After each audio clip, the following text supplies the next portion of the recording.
সব চুরি করা মিলে যায়। ডাকাতি বুঝলে মিয়াও মিয়াও ডাকা শুরু করে।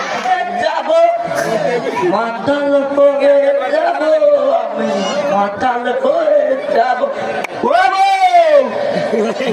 কোয়ানে গেলি? এদিকে আয়। কি হয়েছে? শোন, তোরে একটা প্রশ্ন করি, উত্তর দিতে পারলে 1 টাকা দেব। বলতো এই মাইক্রোফোনের আবিষ্কারকে চাচাতো বোনের খালাতো নানির ছোট ছেলের বড় মেয়ের শাশুড়ির নাম কি ছিল? তুমি আবার নেশা করেছো? বাজে কথা বলবি না। মাল আমি খাই না, মাল আমাকে খায়। আসলে আমারই দোষ। অল্প বয়সে বাবা দারিদ্রতার কারণে তোমার মতন এক মাতাল করে সেটা আমাকে বিয়ে দিয়েছে। বুড়ো বেটার নাম নিবি না। বেটা আমাকে বলেছিল 1 লক্ষ টাকা যৌতুক দিবে, বেটা দিলই না। বলে কিনা সংসারে অভাব, এদিকে আমি মাল খেতে পারছি না, এদিকে খেয়ালই নাই। শোন, তোকে আজকে বিকেল পর্যন্ত সময় দিলাম, তুই আমার যৌতুকের 1 লক্ষ টাকা এনে দিবে, নইলে তোকে আমি কিছু একটা করে দেবো। কিন্তু মনে রাখিস আজ বিকাল পর্যন্ত সময়। কোথায় গেলি? টাকা আনিস? আমি আবার টাকা কোথায় পাবো? কি তুই টাকা আনিস নি? তোরা আগে ঠাপায় আনি।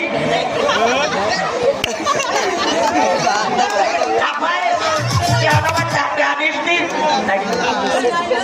এখন আমার টাকা আনিস নি? আগে ঠাপায় আনি।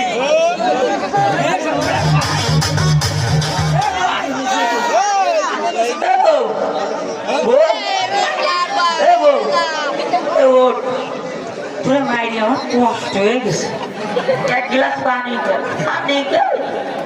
ওঠ। আরে ওঠ,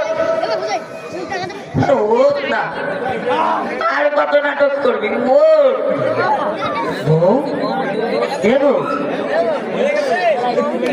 মরে গেছে।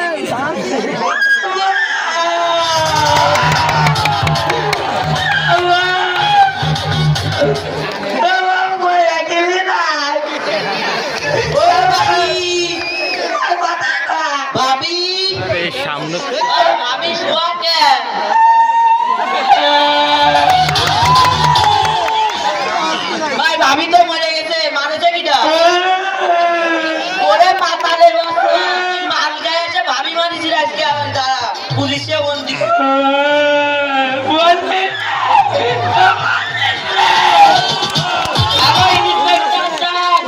এখানে একটা খুন হয়েছে। আগের ওরা মানে ধরে দিয়ে মারিল।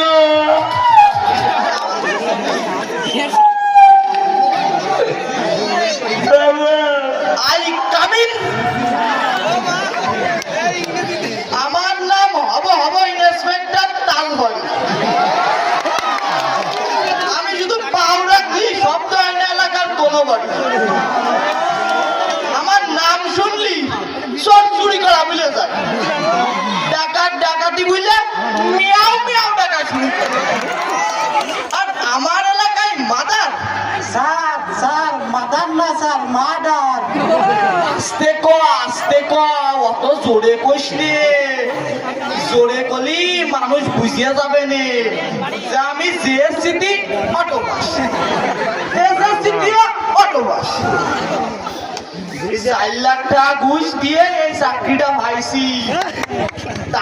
তারপরে আমার নানার চাচাতো ভাই ভূত উনি সোয়াল ছিল মুক্তিযোদ্ধা, সেই করে আমার চাকরি হয়ে গেছে। অত জোরে কলি মানুষ তো বুঝে যাবে না যে আমি অশিক্ষিত। আস্তে করতে হয়, আস্তে করতে হয়।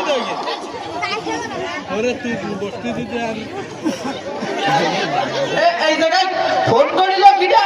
স্যার আমি ডিবি পুলিশ ঢোকাতে দুটো। আসলে তুমি ফোন করে একটা সচেতন নাগরিকের মতো পরিচয় দিয়েছো। তোমার মতো সচেতন যদি সকলেই যদি তোমার মতো এরকম সচেতন হতো, কোন রকম বেআইনি কাজ কাম দেখলেই পুলিশকে ফোন করতো, তাহলে আর এরকম ধরনের চাঁদাবাজি, লুটপাট, বেআইনি কাজকাম, নারী নির্যাতন, শিশু নির্যাতনের মতো অপরাধ আর সংগঠিত হতো না। আমাদের দেশটি একটি শান্তিপূর্ণ দেশে পরিণত হতো। তাই এনি খুন করেছে কিডা? আর এই মাতার প্রত্যেকদিন মাল খায় আসে বউ মারে, আর আজকে মারতি মারতি মারিয়েই বেড়াইছে।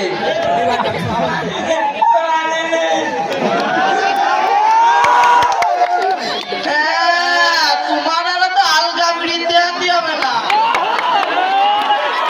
চলো, তোমার শহর বাড়ি নিয়েছে, মাল খাওয়ানো হবে, চলো। হাবিলদার, এ ধরো, এটা ধরো, ধরে নিয়ে চলো।